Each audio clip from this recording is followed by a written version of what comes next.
ម្ចាស់ហាងលក់ផ្លែឈើគ្រាន់តែក្រឡេកមើលភ្ញៀវដែលចូលហាងភ្លាមក៏បដូរតម្លៃផ្លែឈើរីពី28ក្នុង1គីឡូទៅ48ភ្លាមព្រោះតែគាត់គិតថាអ្នកមានទាំងនេះសុទ្ធតែជាមនុស្សល្ងងដែលងាយបោកមិនថាគាត់ដាក់តម្លៃប៉ុន្មានទេពួកគេក៏មិននៅថ្លៃដែរសូម្បីតែការបូបឥតគិតថ្លៃក៏គាត់ចិត្តណាគិតលុយពួកគេពីយំបន្ថែមដែរពីដើមគិតថាការប្រព្រឹត្តបែបលួចបន្លំនេះនឹងធ្វើឲ្យពួកគេរកលុយបានច្រើនក្រាស់ក្រែតែនឹកស្មានមិនដល់ថាថ្ងៃនេះបែរជាជួបបញ្ហាធំហើយឃើញនារីនោះរើផ្លែឈើរេរួចអ្នកស្រីម្ចាស់ហាងក៏ថ្លឹងដោយដាក់តម្លៃថ្លៃភ្លាមផ្លែឈើដែលដាំឡើយតម្លៃ20យន់គាត់បែរជាទៀតដល់48យន់យ៉ាងណោះបូកទាំងថង់ទៀតគឺល្មមគ្រប់50យន់តែនារីនោះពិតជាមនុស្សល្ងងហើយមានលុយច្រើនមែនគាត់ហាក់មិនមានការសង្ស័យបន្តិចណាសោះឡើយក៏ដកលុយ50យន់ប្រគល់ឲ្យអ្នកស្រីម្ចាស់ហាងភ្លាមមុនពេលចេញទៅគាត់ថែមទាំងមិនភ្លេចនិយាយពីអរគុណទៀតតែខណៈដែលនាងហៀបនឹងចេញទៅនោះនាងក៏ស្រាប់តែឃើញថង់ផ្លែឈើនោះធ្លីបាត់ដូចនេះនាងក៏ត្រៀមរកថង់ថ្មីមកផ្លាស់ប្ដូរវិញនឹកស្មានមិនដល់ថាពេលនោះមានយុវជនម្នាក់ក៏មកទិញផ្លែឈើរៃដែរពេលឃើញតម្លៃគាត់ក៏សួរភ្លាមហេតុអ្វីកាលពីម្សិលមិញនៅតែ28មិនក៏ថ្ងៃនេះឡើងថ្លៃទៅវិញអ្នកលក់ស្រីឃើញដូច្នោះក៏ប្រញាប់ប្រាប់ពីតម្លៃពិតក៏បដូរពី48ទៅជា28ភ្លាមរឿងទាំងអស់នេះស្ត្រីនោះបានឃើញអស់ហើយលុះបុរសវ័យក្មេងនោះចេញទៅស្ត្រីនោះក៏ឆ្ងល់ខ្លាំងហើយត្រឡប់ទៅមើលម្ដងទៀតពិតជាដឹងថាខ្លួនទើបតែទិញថ្លៃមែនដូច្នេះនាងក៏សួរទៅអ្នកលក់ស្រីភ្លាមថាហេតុអ្វីប្រព្រឹត្តខុសប្លែកគ្នាហេតុអ្វីលក់ឲ្យខ្ញុំ48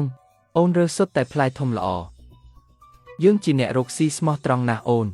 នេះសុទ្ធតែភ្ញៀវចាស់ហើយអូខេខ្ញុំចុះថ្លៃឲ្យអូនតាមតម្លៃក្នុងស្រុកខ្ញុំអាប់លុយឲ្យអូនវិញពេលនោះអ្នកលក់ស្រីក៏បានរកឃើញបញ្ហាធ្ងន់ធ្ងរមួយទៀតលុយ100ដែលទើបតែបានទទួលគឺคล้ายដើម្បីកុំឲ្យខ្លួនឯងទទួលខុសត្រូវនាងក៏និយាយចំថាលុយនេះគឺស្ត្រីនោះជាអ្នកឲ្យខ្ញុំនិយាយថាក្មួយស្រី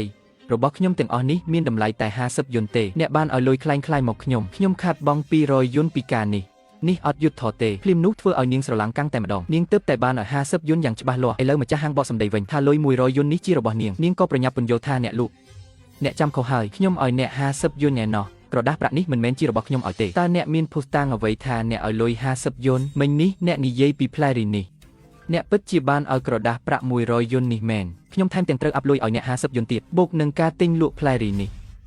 អ្នកចំណេញបាន100យន់តើអ្នកមកហាងខ្ញុំដើម្បីទិញរបស់ឬក៏មកបោកលុយកុំចោតប្រកាន់ទាំងបំពេញខ្ញុំចោតប្រកាន់ទាំងបំពេញមែនឈប់មកគ្រប់គ្នាជួយមកមើលផងមនុស្សម្នាក់នេះប្រើលុយคล้ายនៅក្នុងហាងខ្ញុំពេលគេរកឃើញហើយនៅតែមិនព្រមសារភាពមកបងប្អូនមកមើលនេះគឺអាមនុស្សគ្មានកេរ្តិ៍ខ្មាសម្នាក់នឹងហើយឲ្យលុយคล้ายហើយនៅតែមិនព្រមទទួលស្គាល់ទៀតតើមានយុទ្ធធម៌ឯណាក្រដាស់100คล้ายនេះខ្ញុំមិនបានឲ្យទេថ្ងៃនេះខ្ញុំទើបតែបានទទួលក្រដាស់ប្រាក់តែមួយសន្លឹកនេះបើមិនមែនអ្នកតើអ្នកណាជាអ្នកឃើញម្ចាស់ហាងគ្មានហេតុផលបែបនេះគាត់មិនចង់បង្កចំនួនទើបគាត់គិតចង់ចាក់ចេញទៅនឹកស្មានមិនដល់ថាម្ចាស់ហាងក៏ចូលមកចិត្តចាប់ដៃនារីនោះជាប់មិនព្រមឲ្យនាងចេញទៅណាឡើយហើយថែមទាំងនិយាយទៀតថាបើថ្ងៃនេះមិនសងលុយទេកុំសង្ឃឹមថានឹងបានហ្វូមនុស្សដែលឈរមើលជុំវិញក៏ចាប់ផ្ដើមបន្ទោសនារីនោះដែរស្លៀកពាក់សមរម្យនឹកស្មានមិនដល់ថាបែរជាធ្វើរឿងបែបនេះរឿងនេះបានធ្វើឲ្យនារីនោះខឹងសម្បាយ៉ាងខ្លាំងដូច្នេះនាងក៏ហៅម្ចាស់ហាងនោះចេញមកភ្លាមដើម្បីធ្វើសាក់សីឲ្យនាងព្រោះថាមុននេះបន្តិចពេលនាងទើបតែទូទាត់ប្រាក់ម្ចាស់ហាងក៏នៅក្បែរនោះដែរតែនឹកស្មានមិនដល់ថាការដែលត្រូវប្រពន្ធគ្រប់គ្រងជាង10ឆ្នាំធ្វើឲ្យបុរសនោះមិនហ៊ាននិយាយការពិតតតែសោះដូច្នេះគាត់ក៏និយាយទាំងបង្ខំចិត្តថានារីនោះពិតជាបានឲ្យលុយ100មែនពេលលើពាក្យនេះភ្លាមនាងអស់សង្ឃឹមយ៉ាងខ្លាំងគិតទៅមួយឆ្នាំមុននាងមិនត្រឹមតែបានជួយសង្គ្រោះពួកគេដោយចិត្តល្អរបស់ពួកគេថែមទាំងបានដកប្រាក់10000យន់យ៉ាងសប្បុរសដើម្បីជួយពួកគេឲ្យឆ្លងផុតការលំបាកអ្វីដែលសំខាន់បំផុតនោះគឺដោយឃើញពួកគេពិបាកខ្លាំងណាស់ក្នុងនាមជាម្ចាស់ផ្សារទំនើបពិតជាបានឲ្យអ្នកទិញទំនិញរបស់ខ្លួនមកទិញទំនិញពីពួកគេផ្ទាល់ផ្លែឈើជាលទ្ធផលបានធ្វើឲ្យតូបលក់ធម្មតារបស់ពួកគេខ្លាយជាផ្សារទំនើបផ្លែឈើក្រោយពីដឹងថាពួកគេជួបការលំបាកថែមទាំងបានទូរស័ព្ទទៅជំនួយការរបស់នាងផ្ទាល់ឲ្យគាត់ទិញផ្លែឈើដែលនៅសល់ទាំងអស់ដោយខ្លាចក្រែងពួកគេមិនអាចរស់នៅបានតែនៅពេលនេះម្ចាស់ហាងស្រីបែរជាចាប់ផ្ដើមបង្កាច់បង្ខូចនាងដោយសារតែលុយ100យន់ថែមទាំងបានគំរាមថាបើថ្ងៃនេះមិនសងលុយទេខ្ញុំមិនឲ្យនាងទៅណាទេស្ត្រីនោះទ្រាំលែងបានហើយចង់ប្រាប់ការពិតដល់ពួកគេខ្ញុំមកជួយទិញអីវ៉ាន់នៅហាងផ្ទះអ្នករាល់ថ្ងៃហើយកន្លែងផ្សេងទៀតខ្ញុំក៏ជួយតាមលទ្ធភាពដែរខ្ញុំបានអង្វរអ្នកឲ្យមកហាងយើងខ្ញុំទេការដែលអ្នកមិនបោកយើងក្នុងហាងយើងគឺរាប់ថាបានបុណ្យធំហើយសងលុយបើថ្ងៃនេះឯងមិនសងលុយទេសាកដើរចេញពីទ្វារនេះមើល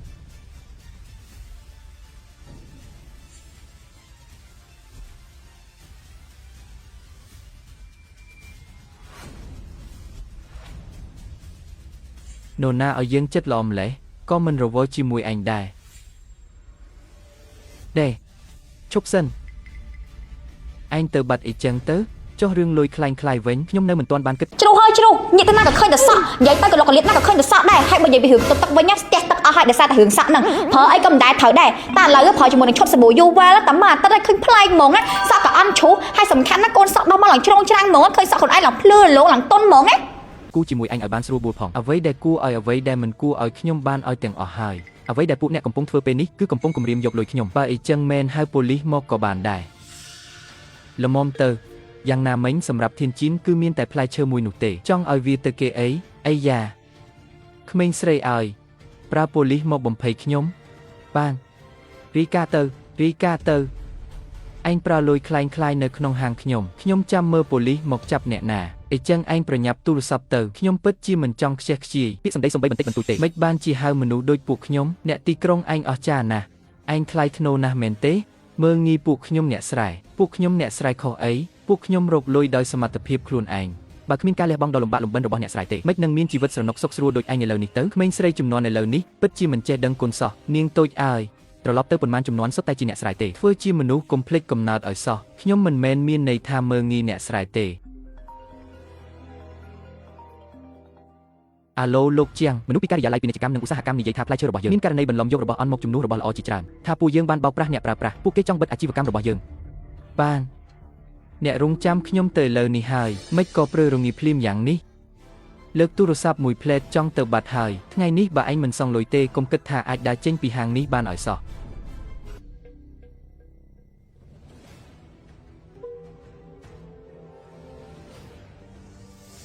ឥឡូវបានហើយមែនទេហេឯងបានបង្អាក់អាជីវកម្មខ្ញុំអស់មួយព្រឹកចេញទៅហើយចង់ឲ្យខ្ញុំសងបែបណាទៀតកុំរករឿងហួសហេតុពេកអីហេខ្ញុំរករឿងហួសហេតុឯងយកលុយคล้ายៗមកប្រើនៅហាងខ្ញុំទើបឲ្យឯងសងប៉ុណ្ណឹងសោះគ្រប់គ្រាន់ណាស់ហើយធ្វើជំនួញត្រូវមានភាពស្មោះត្រង់ឯងមិនខ្លាចទទួលកម្មពីទេមនុស្សដូចឯងដែលប្រើលុយคล้ายៗហើយនៅមកនិយាយរឿងភាពស្មោះត្រង់ជាមួយខ្ញុំទៀតយើងខ្ញុំធ្វើជំនួញតែងតែប្រកបដោយមនសិការសូម្បីតែផ្លែឈើនៅផ្សារទំនើបវ៉ាឡុនក៏សុទ្ធតែយកពីហាងខ្ញុំដែរកម្មពៀចាំមើលកម្មពៀក៏នឹងធ្លាក់លើមនុស្សថោកទាបដូចឯងមុនគេដែរលោកម្ចាស់ហាងរឿងថ្ងៃនេះខ្ញុំសង្ឃឹមថាលោកអាចចេញមុខនិយាយពាក្យយុត្តិធម៌ខ្លះបានឯងចង់មានន័យយ៉ាងម៉េចល្មមហើយឯងបានបង្អាក់ការរកស៊ីរបស់យើងហើយឯងដោះស្រាយវាទៅឆាប់យកលុយមកឯងបានឲ្យលុយคล้ายៗទៅគេឯងថែមទាំងបង្អាក់ការរកស៊ីរបស់គេទៀតតាមពិតឯងគួរតែសងទៅគេហឺបើឯងមិនឲ្យលុយកុំសង្ឃឹមថានឹងទៅណាបានភ្នែកមហាជនភ្លឺថ្លាដូចកញ្ចក់យ៉ាងយកកាបូបគាត់មកឲ្យខ្ញុំបើគាត់មិនឲ្យយើងយកខ្លួនឯងពួកឯងកំពុងប្លន់ហើយឯងដឹងទេថាប្លន់ជាអ្វីតាមពិតឯងគួរតែដោះស្រាយឲ្យបានស្រួលតាមពិតនេះជារបស់ពួកយើង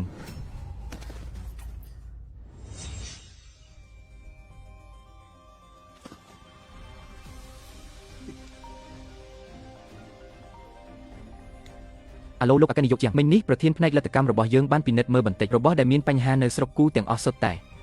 តែជាទំនិញដែលយកចេញពីហាងដែលលោកបានកំណត់ស្អី